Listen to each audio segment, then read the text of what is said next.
क्या exit poll का नतीजा है वही सामने आएगा। एग्जिट पोल में जो एनडीए की सरकार बन रही थी, क्या वही सच होगा? लेकिन खास करके झारखंड की जो 14 लोकसभा सीट है उसमें एनडीए को इस बार कितना सीट आता है। देखिए, थोड़ा पहले जाते हैं, यानी कि 2019 की बात करते हैं, तो 12 सीटें जो है वो एनडीए गठबंधन के पास आई थी, एक सीट कांग्रेस के पास था और एक सीट जेएमएम के पास था। एक जो राजमहल की सीट है वो जेएमएम के पाले में गई थी, वहीं कांग्रेस को सिंहभूम की सीट जो है गीता कोड़ा की मिली थी। लेकिन इस बार एनडीए। रुचि, आपके पास आएंगे। एक बार फिर से अपने दर्शकों को बता दें कि झारखंड से इस वक्त की बड़ी खबर सामने आ रही है और बता दें कि गया सीट से जीतन राम मांझी पूर्व मुख्यमंत्री आगे चल रहे। इस वक्त की बड़ी खबर, बड़ा अपडेट आपको बता दें कि पहले राउंड के बाद 7,889 वोट से पूर्व सीएम जीतन राम मांझी गया सीट से वो उम्मीदवार हैं और वो आगे चल रहे हैं। एनडीए प्रत्याशी लगातार, अगर बात की जाए तो झारखंड में भी आगे चल रहे हैं और बिहार की अगर बात की जाए तो बिहार में पूर्व सीएम जीतन राम मांझी को लेकर जो रुझान वो सामने आया है। 7,889 वोट से जीतन राम मांझी आगे चल रहे हैं। और चलिए, अधिक जानकारी देने के लिए हमारे साथ अब रुक करेंगे न्यूज रूम, जहां पर हमारे सहयोगी दीपक हमारे साथ लगातार जुड़े हुए हैं। दीपक, ये गया सीट से जो रुझान है वो सामने, जहां पर पूर्व सीएम जीतन राम मांझी आगे चल रहे हैं, तमाम सीटों के जो रुझान वो सामने आ रहे हैं। एक तरफ जीत का जश्न है तो दूसरी तरफ हार का बौखलाहट भी अभी से ही देखने को मिल रहा है। चूंकि एक दिन पहले की बात की जाए तो इंडी गठबंधन के लोगों ने प्रेस कॉन्फ्रेंस किया, बाकायदा ये भी कहा कि अगर किसी तरह की कोई गड़बड़ी होती है तो सड़कों पर उतरेंगे और आरोप प्रत्यारोप का जो दौर है वो तो शुरू से ही लगाया जा रहा है। तो क्या लगता है, जो नतीजे आएंगे उसके बाद क्या विपक्ष शांत से बैठेगा या फिर हंगामा कर सकता है? क्योंकि अगर देखा जाए तो जनता सड़क पर उतरेगी। इस तरह के वाक्यों को बोलना, क्या वाकई में जो लोग लोकतंत्र को बचाने की दुहाई दे रहे हैं और जो लोग संविधान खतरे में बता रहे हैं, क्या वो निर्वाचन आयोग के फैसलों को नहीं मानते हैं? तो क्या ये स्वस्थ लोकतंत्र के लिए सही होगा? जनादेश का अपमान नहीं होगा? वो इस तरह से अभी विरोध कर रहे हैं तो बीजेपी खेमे में गई हैं और बीजेपी इसे सोरेन परिवार में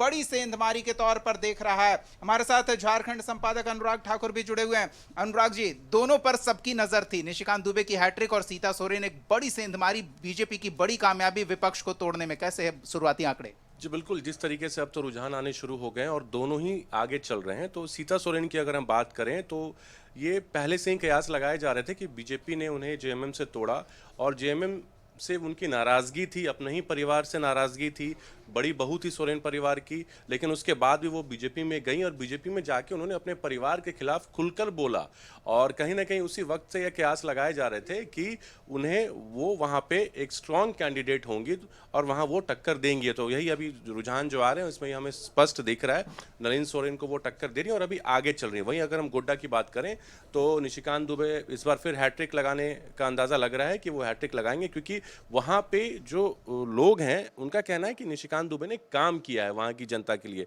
तो काम के आधार पर निशिकांत आगे निकल रहे हैं। हालांकि और कुछ दिखे ना दिखे, ट्रेन तो सबको दिखता है। जी बिल्कुल सही कहा, ट्रेन तो दिख रही है लोगों को और वहाँ पे काम किया है उन्होंने और जनता से वो कनेक्टेड भी हैं, हर जगह वो जाते हैं, मिलते हैं, वो जनसभाएं करते हैं और कहीं भी किसी के परिवार में कुछ विपत्ति हो या कोई फंक्शन हो तो वो वहाँ पे रहते हैं, सुर्खियों में भी बने रहते हैं। बिल्कुल, अपने ट्वीट के माध्यम से सुर्खियों पे रहते हैं। और झारखंड में जिस तरीके से ईडी का जो चल रहा है पिछले 2.5 सालों से, और ईडी से पहले वो ट्वीट कर देते थे, उन्होंने एक बार ट्वीट भी किया था कि अब मैं ट्वीट नहीं करूंगा, मैं जानकारी पहले दे देता हूं। तो ये ट्वीट का वार जो है वो निशिकांत बहुत अच्छे से समझते हैं और वो करते आ रहे हैं और अभी भी वो कर रहे हैं। तो निशिकांत दुबे, ये कयास पहले भी लगाया जा रहा था कि वो वहाँ पे स्ट्रॉन्ग कैंडिडेट हैं और गोड्डा एक सेफ सीट है बीजेपी के लिए।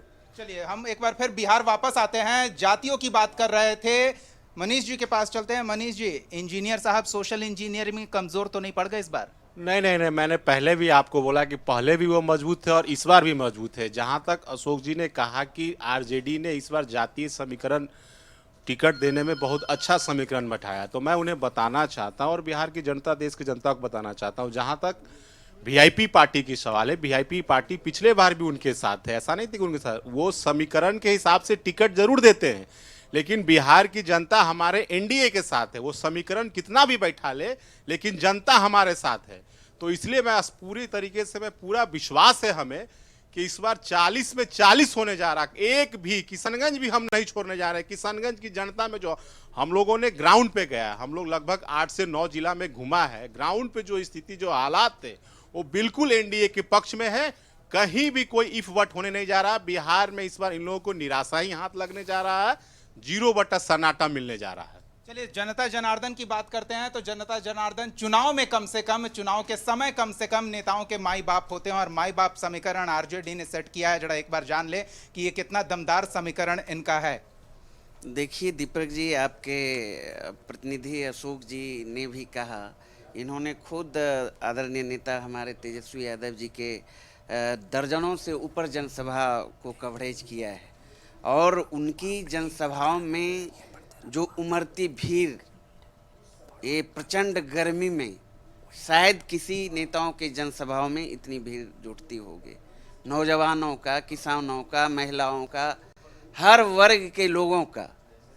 मतलब इसलिए क्योंकि बिहार में नौकरी का मतलब तेजस्वी यादव, जाति जनगणना करा के आरक्षण का दायरा बढ़ाने का मतलब तेजस्वी यादव, 4 लाख से अधिक नियोजित शिक्षकों को राजकर्मी का दर्जा देने का मतलब तेजस्वी यादव, मुद्दे की बात, जनता से जुड़े जो सवाल थे, बेरोजगारी, महंगाई, गरीबी, सिर्फ और सिर्फ तेजस्वी यादव जी उठा रहे थे, और लगातार प्रधानमंत्री जी से, एनडीए से सवाल कर रहे थे। 2019 के लोकसभा चुनाव में बिहार की जनता ने 39 सीट देने का काम किया, लेकिन बिहार की जनता को मिला क्या?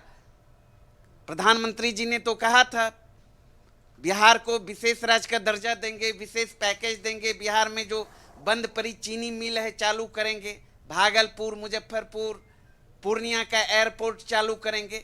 इस पर कहीं नहीं, कभी भी नहीं, किसी भी जनसभाओं में प्रधानमंत्री जी नहीं बोले। क्या बोले? क्या बोले? मौत से मटन, मौत से मछली, मौत से मंगलसूत्र, मौत से मुजरा। अब समझ सकते हैं, कभी मुद्दे पर बात नहीं की। इसलिए बिहार की जनता ने मुद्दे पर वोट किया है। त्रस्त बिहार की जनता, हर वर्ग के नौजवान, किसान, महिला, छात्र जो बेरोजगारी से, महंगाई से त्रस्त थे, उन्होंने एनडीए गठबंधन के खिलाफ वोट किया है, इंडिया गठबंधन को वोट किया है। और खास करके मैं अभी भी दावे के साथ कह सकता हूं, बिहार का जो परिणाम आएगा 12-1 बजे के बाद आप भी चलाना शुरू करेंगे। दीपक, हम उस पर बात करेंगे। शिशिर जी, क्या ये जो एक्सरे की बात हो रही है, बिहार से प्रभावित होकर राहुल गांधी कर रहे थे कि हम पूरे देश का एक्सरे कराएंगे? और देखिए, राहुल गांधी ने जो भी कहा वो आपको पता है दीपक जी, कांग्रेस पार्टी ने न्याय यात्रा निकाला। किसका न्याय? किसके लिए न्याय? इस देश के बेरोजगारों के लिए न्याय, इस देश के किसानों के लिए न्याय, इस देश का वो आवाम जो कि अभी तक, और पता है, जब उनके लिए, अपने खुद के न्याय के लिए जब आवाज़ उठाई जाती है तो बाकायदा ड्रोन से बम्बार्डमेंट होता है। मैं बिहार की बात करूं, सरकार के द्वारा ये होता है, ये किया जाता है। मानो जो भाई लोकतंत्र में विरोध की एक अपनी प्रक्रिया है, और उसके लिए इस प्रकार से आप एक्ट करेंगे मानो वो किसी दूसरे देश से, पाकिस्तान से आ गए हों। ये तो कहते हैं कि वही एक्टिंग थी। नहीं, मैं आपको बताऊं। और दूसरी बात, एक चीज और मैं बिहार के लिए बता देता हूं दीपक जी। बेसिकली क्या है ना कि जब बड़ोदरा में यही प्रधानमंत्री और गृह मंत्री जी सभा करते हैं तो वो कहते हैं कि एशिया का सबसे बड़ा इन्वेस्टमेंट और सबसे बड़ी इंडस्ट्रीज हम जो है गुजरात में लगाएंगे, गुजरात को जो है वो सबसे ज्यादा समृद्ध बनाएंगे। जब वही व्यक्ति बिहार में आकर के घोषणा करता है जनता के बीच में, तो क्या कहता है दीपक जी? वो कहता है, वो व्यक्ति जो इस देश का गृह मंत्री है, वो कहता है कि 5 किलो अनाज सरकार दे रही है। अब जरा बताइए, तुलना कीजिए। 10 किलो आप भी दे रहे हैं ना, वो भी तुलना में आएगा। सुन लीजिए ना, क्या बिहार की जनता को जिस जो पलायनवादी व्यवस्था जो यहाँ बनी बेरोजगारी के कारण, क्या उनको रोजगार मांगने का अधिकार नहीं है? क्या बिहार में इंडस्ट्रीज नहीं होना चाहिए? क्या कोई इनिशिएटिव लिया गया क्या बेरोजगारी को दूर करने के लिए, खासतौर से बिहार में केंद्र सरकार के द्वारा? तो रोजगार एक बड़ा प्रभावी माध्यम बन सकता है परिणामों को प्रभावित करने का। और ऐसे में अनिकेत जी, बिहार में सबका साथ, सबका विकास, सबका विश्वास, ये क्यों भूल जा रहे थे बीजेपी, और क्या उसका दुष्परिणाम भुगतना पड़ सकता है? देखिए, पूरी तरीके से भारतीय जनता पार्टी और एनडीए की सरकार चाहे भारत में चाहे बिहार में, सबका साथ, सबका विकास, सबका विश्वास पर चलती है। और जिन लोगों ने, जिनके परिवार ने पूरा का पूरा एक परिवार पूरे देश पर राज करता रहा, वो आज बात करेंगे भारत में लोकतंत्र बचाने की।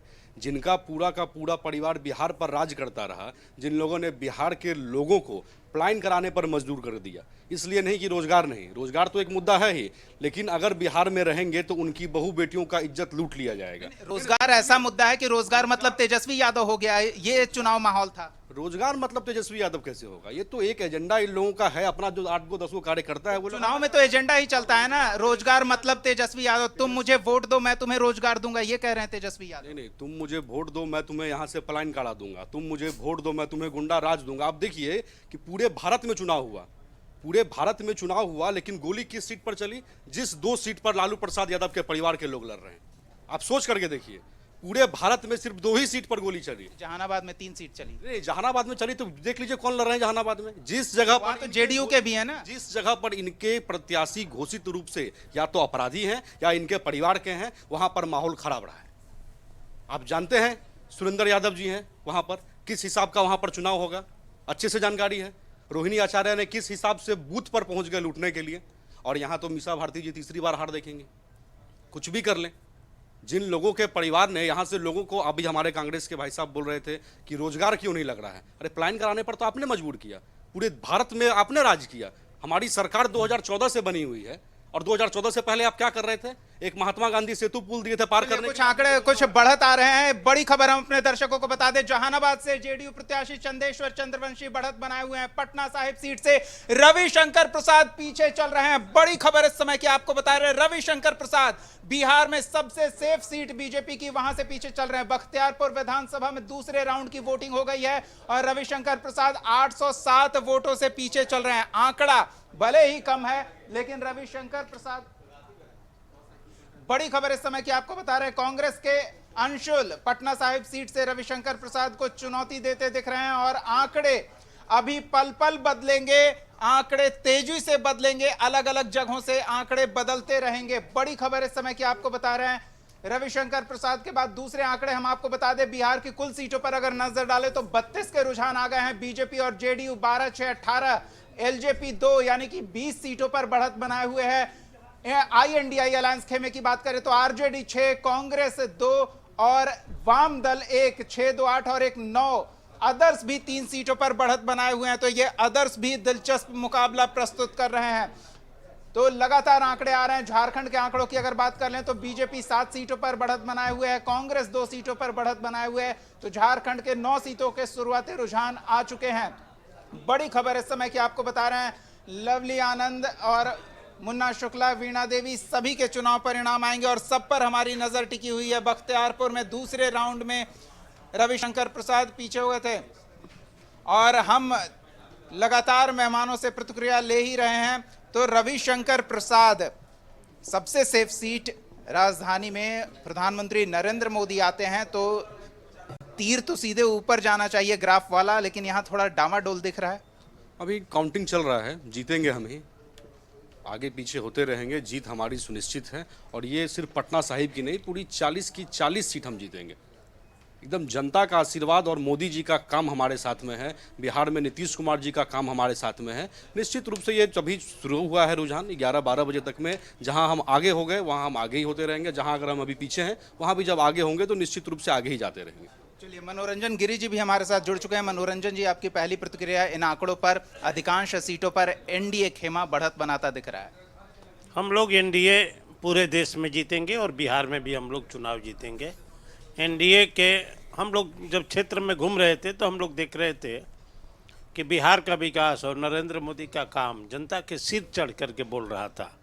उसी समय हम लोगों को लगा कि देश में तो मोदी जी की सरकार बनेगी ही, बिहार में हम लोग जितना पहले हम लोग जीते थे 39 सीट, हम लोग लगता है कि 40 सीट जीतेंगे बिहार। लेकिन आपको जो लगता है आंकड़े उससे उलट बता रहे हैं। अभी तो 10 सीट पर पहुंच गए हैं INDI अलायंस वाले। अरे अभी तो काउंटिंग न चल रहा है, बहुत जगह तो बैलेट पेपर की भी तो गिनती चल रही है। तो ये काउंटिंग चल रहा है ना, काउंटिंग को चलने दीजिए। अंतिम रिजल्ट एनडीए के पक्ष में होगा और बिहार में हम लोग 40 की 40 सीट जीतेंगे। चलिए, तो हम जातीय समीकरण की बात कर रहे थे, एक बार फिर जानने की कोशिश करते हैं कि वो समीकरण कितना प्रभावी है। संतोष जी से जानना चाहेंगे। संतोष जी, पूरे देश में जो भी हो, लेकिन बिहार में माई बाप हो जाता है, माई हो जाता है, अलग अलग समीकरण सेट करने लगते हैं। इस फॉर्मूले के बिना बिहार का गणित नहीं बैठता क्या?